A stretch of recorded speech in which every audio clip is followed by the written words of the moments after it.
Kanalıma hoş geldiniz. Bugün sizlere uzun süredir çiçek açmayan orkide bakımının tüm detaylarını paylaşacağım. Özellikle orkidelerinizde böceklenme, hastalık gibi problemler varsa bunlardan da kısa sürede kurtulacağız. İlk olarak orkidelerime 3 farklı yöntem için bir gübre hazırlayacağım. İhtiyacım olan bir kase dolusu su ve üzerine karbonat koyacağım. Bir tatlı kaşığı kadar karbonatı suyun içerisine koyup karıştırıyorum.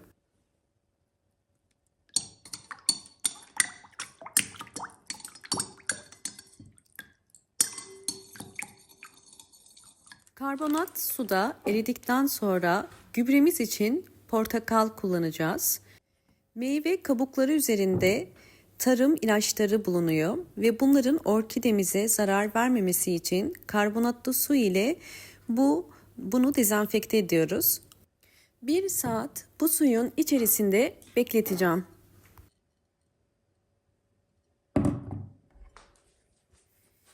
İkinci gübre tarifine geçiyorum. Bunun için ihtiyacım olan toz zerdeçal. Zerdeçal güçlü bir antioksidandır. Özellikle bitki yapraklarındaki mantar hastalıklarına, böceklenmelere ve kök çürümelerine çok iyi gelir. Bir çay kaşığı toz zerdeçalı bardağın içerisine koydum. Üzerine kaynar su koyuyorum.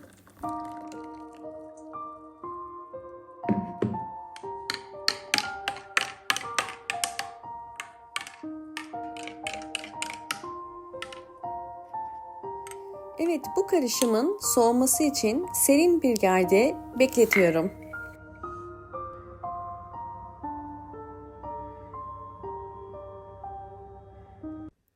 Karbonatlı suda beklettiğim portakal kabuklarını bu suyun içerisinden çıkarıyorum.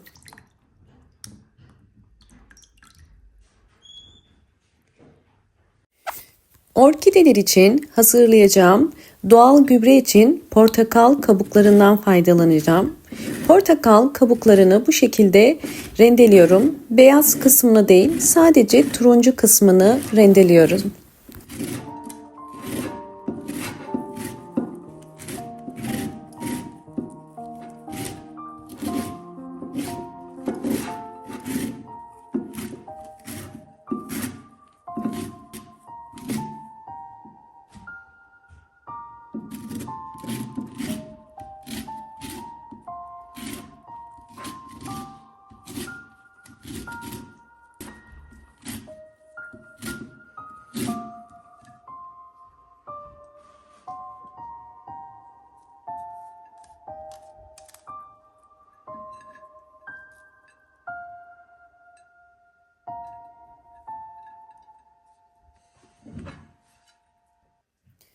Evet, rendelediğim portakal kabukları için 1 litre su koydum.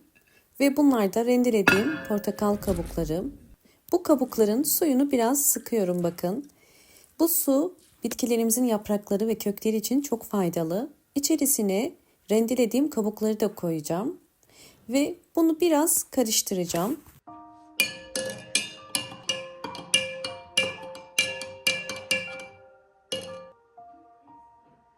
Bu suyu bir gece yani 12 saat bekleteceğim.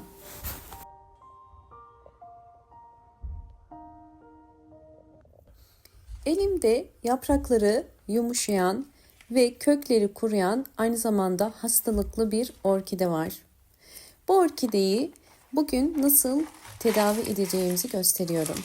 İlk olarak orkide toprağından ayırıyorum ve içerisindeki köklerini topraktan temizleyeceğim.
Hazırladığım zerdeçallı su soğudu. Şimdi bunu süzüyorum. Posasından ayırmamız gerekiyor.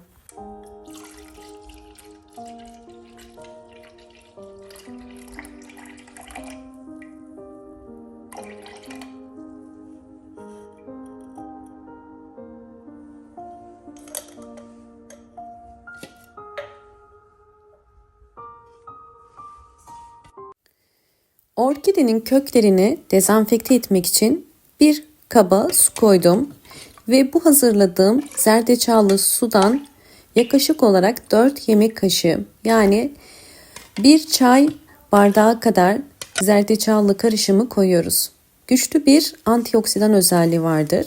Böylelikle orkidenin hem hastalıklı yapraklarını hem de kuruyan köklerini dezenfekte edeceğiz ve yoğun bir vitamin desteği de sağlamış olacağız. Orkidenin yumuşayan yapraklarının kendini toplayıp dezenfekte olabilmesi için bu suyun içerisinde bu şekilde 30 dakika bekleteceğim.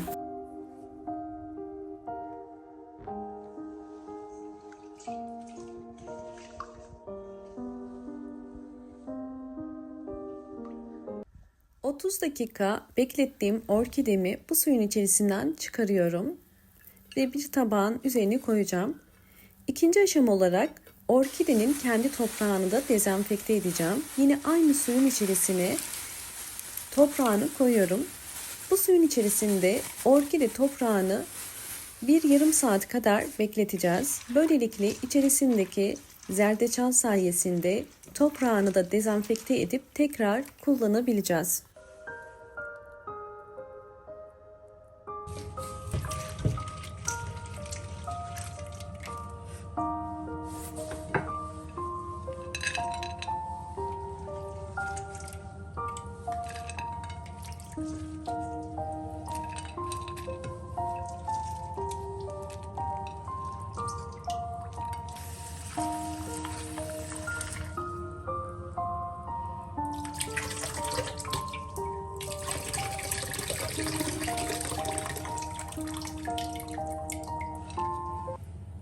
Orkide toprağım artık hazır, dezenfekte oldu. Yeni bir saksı değil, yine aynı saksıyı kullanıyorum. Dezenfekte ettim. Altına çam kabuğu koyup orkidemi bu saksının içerisine yeniden ekeceğim.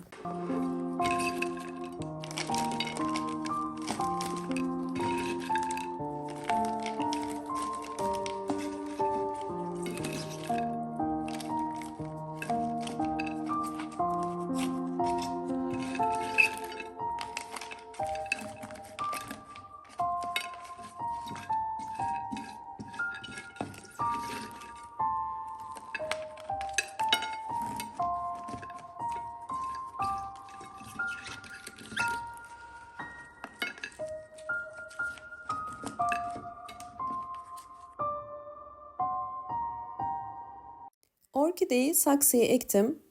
Kökler kenara gelecek şekilde özellikle ektim. Böylelikle su verirken kök rengine göre suyu da vermiş olacağız. Yapraklarını da kuruluyorum.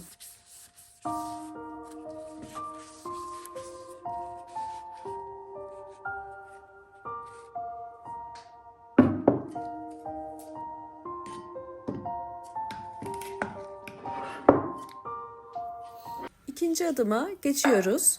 Videonun başında hazırladığım portakal kabuğu suyunu şimdi orkidelerimize gübre olarak kullanacağım. Bunun için posasından ayırmak için süzüyorum.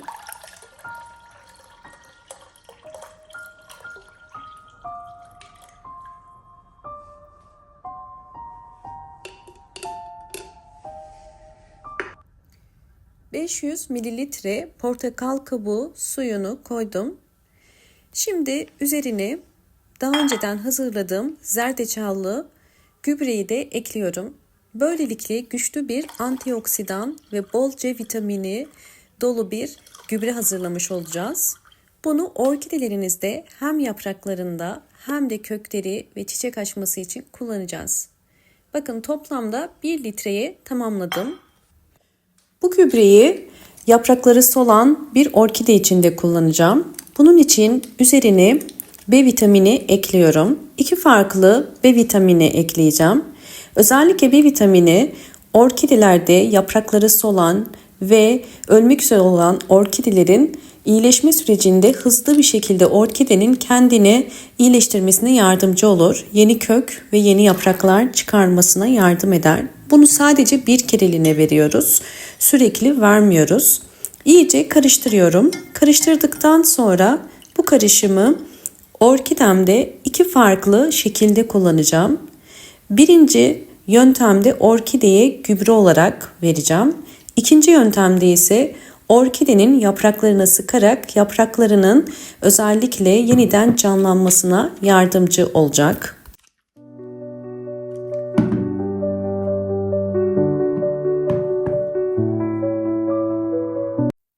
Elimde yaprakları tamamen yumuşamış, bu şekilde solan bir orkide var.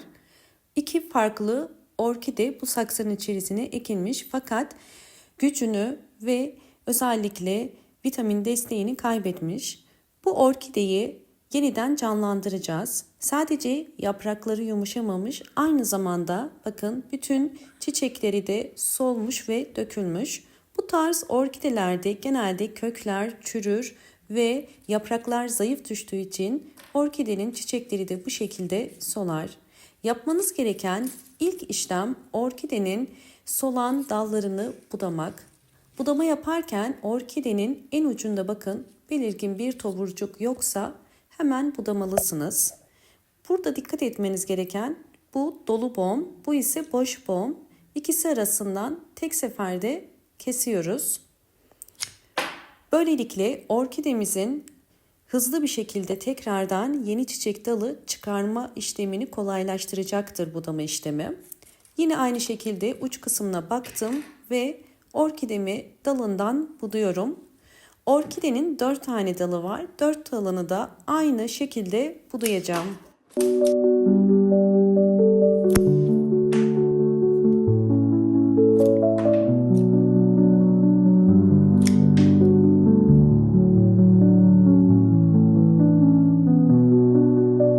Dalı budadıktan sonra ikinci püf nokta, dal uçlarına toz tarçın süreceğim. Toz tarçın antioksidan özelliği sayesinde dal uçlarının enfeksiyon kapmadan kısa sürede kurumasını sağlar. Böylelikle dalda sararma olmaz. 4 dalın ucuna da toz tarçını sürüyorum.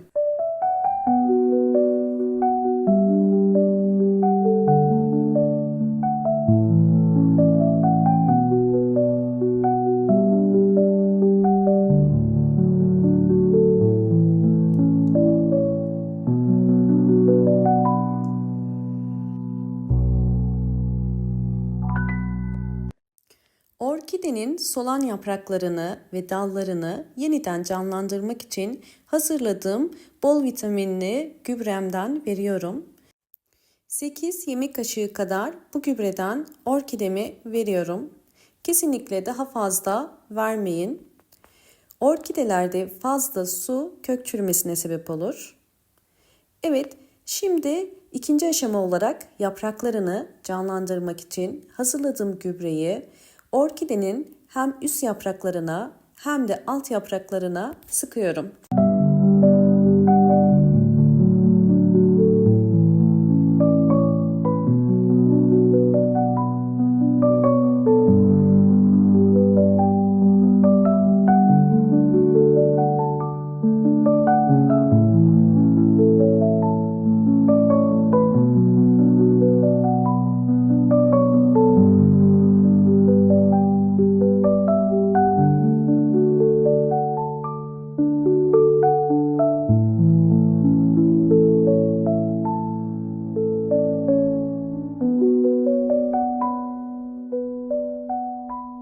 Yaprak aralarında biriken bakın bu suyu mutlaka bir pamuk ile alın.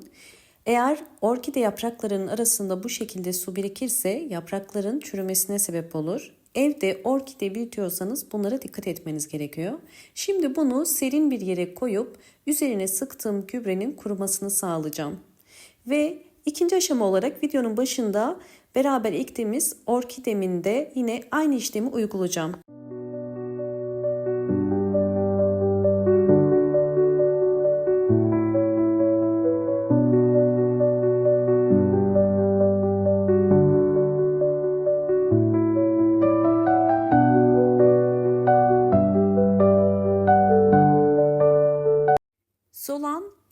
orkidemi de tüm bakımlarını yaptım.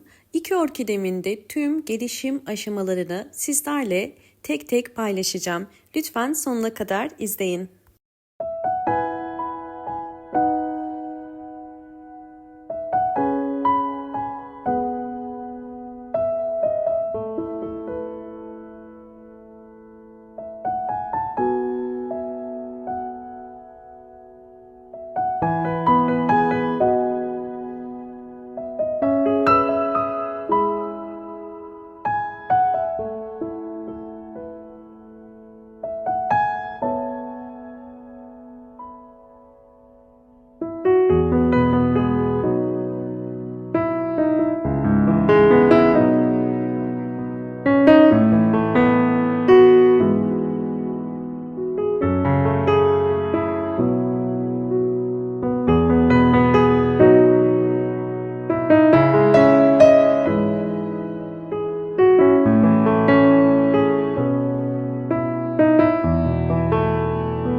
İki orkidemin de tüm aşamalarını paylaştım. Gördüğünüz üzere yapraklar canlandı ve şu anda artık daha canlı ve daha sert ve aynı zamanda 8 ayın sonunda bu orkidem bol bol yeni çiçek dalları da çıkarmış oldu.